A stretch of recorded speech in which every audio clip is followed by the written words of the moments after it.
Hello friends, welcome back to our channel think talks by యువ. ఒకవేళ మీరు కనుక నా ఛానల్ని మొదటిసారి విజిట్ చేస్తున్నట్లయితే ఖచ్చితంగా సబ్స్క్రైబ్ చేయండి ఫ్రెండ్స్. అలాగే నా ఛానల్ని మీ బంధుమిత్రులందరికీ షేర్ చేయండి. అయితే ఇంకేమాత్రం ఆలస్యం చేయకుండా వీడియోలోకి వెళ్ళిపోతాం.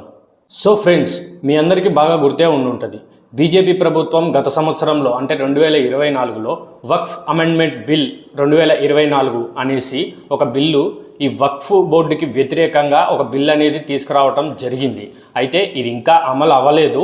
ఎందుకంటే అప్పట్లో ఈ వక్ఫ్ అమెండ్మెంట్ బిల్ 2024 వల్ల జరిగే నష్టాలేంటి, లాభాలేంటి, వక్ఫ్ బోర్డు అనేది కేవలం ఒక ముస్లిం మతానికి సంబంధించిందే కాబట్టి సో ఈ మైనారిటీ ముస్లిం వర్గానికి ఎటువంటి నష్టాలు ఉన్నాయి, ఎటువంటి లాభాలు ఉన్నాయి, దీనివల్ల ప్రయోజనాలు ఎవరికి ఉన్నాయి, ఇంకా ఈ బిల్లు వల్ల ఈ వక్ఫ్ అమెండ్మెంట్ బిల్ 2024 ఈ బిల్లు వల్ల ఒకవేళ ఈ బిల్లు అమలైతే ఈ ముస్లిం మతంలో ఉన్నటువంటి బడుగు బలహీన వర్గాలు అంటే గ్రౌండ్ లెవెల్లో ఎంతమంది ముస్లింలు లాభపడగలరు, ఎంతమంది ముస్లింలు నష్టపోతారు అనే దాని గురించి మొత్తం ఒక సర్వే చేయమని చెప్పేసి జేపీసీ జాయింట్ పార్లమెంటరీ కమిటీ కింద ఒక కమిటీని వేయటం జరిగింది. అయితే అంతర్జాతీయ శక్తుల ఒత్తిడి ప్లస్ మన దేశంలో ఉండేటటువంటి కొంతమంది ఈ అంతర్జాతీయ శక్తులకు అమ్ముడుపోయినటువంటి కొన్ని రాజకీయ పార్టీలు, జర్నలిస్టులు వీళ్ళంతా ఒత్తిడి మీద ఈ శీతాకాలంలో ప్రవేశపెట్టాల్సినటువంటి 2024 శీతాకాల సమావేశాల్లో ప్రవేశపెట్టాల్సినటువంటి ఈ బిల్లుని వచ్చే సంవత్సరం అంటే 2025 బడ్జెట్ సమావేశాలకు అంటే 2025 మార్చ్ బడ్జెట్ సమావేశాలలో ప్రవేశపెట్టాలి అన్నట్టు అప్పుడు తీర్మానించుకోవడం జరిగింది. అయితే ఈ 2025 మార్చి బడ్జెట్ సమావేశాలలో ఈ బిల్లుని ప్రవేశపెట్టలేకపోయారు. ఎందుకు ప్రవేశపెట్టలేకపోయారు? ఎవరి దగ్గర నుంచి ఒత్తిడి అనేది ఉంది? అంతర్జాతీయ పరంగా మరియు దేశంలో ఉన్నటువంటి ఈ కొంతమంది అమ్ముడిపోయిన ఈ రాజకీయ పార్టీలు, నాయకులు ఎవరి దగ్గర నుంచి ఒత్తిడి వల్ల ఈ బిల్లును ప్రవేశపెట్టలేకపోయారు అనే దాని గురించి మనకి ఇంకా తెలియాల్సి ఉంది. అయితే ఇక్కడ మాత్రం నేను మీకు ఒకటి ఖచ్చితంగా చెప్పాలనుకుంటున్నా, ఈ బిల్లు ఖచ్చితంగా ఇప్పుడు కాకపోతే రేపైనా ఖచ్చితంగా ప్రవేశపెట్టాల్సిందే, ఇది అమలు చేయాల్సిందే. కానీ ఈ విషయంలో ఈ వక్ఫ్ అమెండ్మెంట్ బిల్ 2024 మొత్తానికి ఈ బిల్లును ఆపాలని మాత్రం చాలామంది ట్రై చేస్తున్నారని మనకు అర్థం చేసుకోవాలి ఫ్రెండ్స్. ఈ బిల్లుకు వ్యతిరేకంగా చాలామంది ప్రయత్నిస్తున్నారని చెప్పేసి మనకు అర్థం చేసుకోవాలి ఇక్కడ. అందుకనే నాకు తెలిసి బీజేపీ, ఎన్డీఏ కూటమి ప్రభుత్వాలు కూడా ఒక్కొక్కరిని తమంతట తామే బయటికి ఈ దేశానికి శత్రువుల్ని, ఈ సెక్యులరిజానికి ఉన్నటువంటి శత్రువులు ఎవరైతే ఉన్నారో వాళ్ళని బయటికి తీసుకొచ్చే ప్రయత్నమే ఈ లేట్ చేయటం అనేది నాకు అనిపిస్తుంది. ఇది నా విశ్లేషణ, నా పాయింట్ ఆఫ్ వ్యూలో నాకు అనిపిస్తుంది.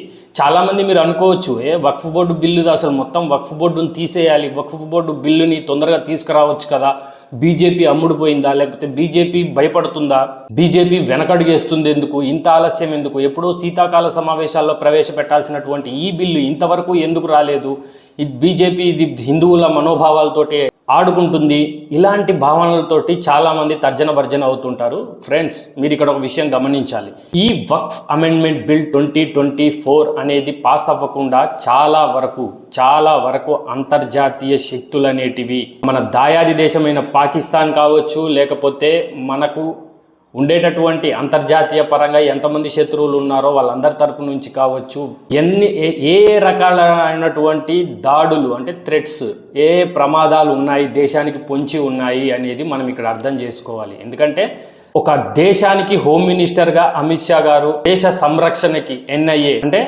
నేషన్ ఇంటెలిజెన్స్ ఏజెన్సీస్ ఇలాంటివి ఎన్నో ఏజెన్సీలు అనేటివి మన దేశంలో ఉన్నాయి. వాళ్ళ దగ్గరికి వచ్చిన ప్రతి అంశము, వాళ్ళ దగ్గరికి వచ్చినటువంటి ప్రతి ఈ హెచ్చరికలు కానివ్వండి, ఏ దగ్గర ఏ ప్రమాదాలు ఎవరి వల్ల వస్తున్నాయి ఏంటి అనేసి ఈ పూర్తి డేటా అనేది వాళ్ళ దగ్గర ఉంటుంది. ఇప్పుడు రైతు ధర్నా అని చెప్పేసి పంజాబ్లో ఖలిస్తాన్ మూకలు ఎలా చేశారో మనందరికీ బాగా తెలుసు. అయితే బీజేపీ ప్రభుత్వం చాకచక్యంగా ఆ 3 రైతు చట్టాలను రద్దు చేసుకోవటం చాలా మంచి పని జరిగింది.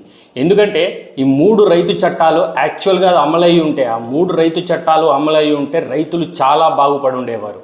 దక్షిణ రాష్ట్రాల రైతులని కాదు, నార్త్ రాష్ట్రాల రైతులని కాదు, దేశంలో ఉన్న ప్రతి ఒక్క రైతు బాగుపడి ఉండేవాడు. కానీ ఆ బిల్లును కేవలం అడ్డం పెట్టుకొని కొన్ని అంతర్జాతీయ శక్తులు ఈ ఖలిస్తాన్ తీవ్రవాదులతోటి చేతులు కలిపి రైతుల ముసుగులో ఎలా అయితే ఢిల్లీ రోడ్లను మూసేసి ఏ రకమైనటువంటి దాడులు మన ఎర్రకోట మీద మన భారతదేశ జెండాని తీసేసి ఖలిస్తాన్ జెండా ఎగిరేసి వాళ్ళు రైతుల పేరు పెట్టుకొని రైతుల ముసుగులో ఎన్ని దారుణాలు చేశారో అనేది మనకు బాగా తెలుసు. దీని మీద భారతదేశ ప్రభుత్వం బీజేపీ అమిత్ షా గారికి ఒక ఇన్పుట్ అనేది ఒక ఇన్ఫో అనేది ఉంది. దీన్ని అడ్డం పెట్టుకొని ఇదే ముసుగులో తీవ్రవాద దాడులు దేశంలో చేయాలి అని చెప్పేసి ఒక థ్రెట్ అనేది భారతదేశానికి ఉండి ఉన్నది.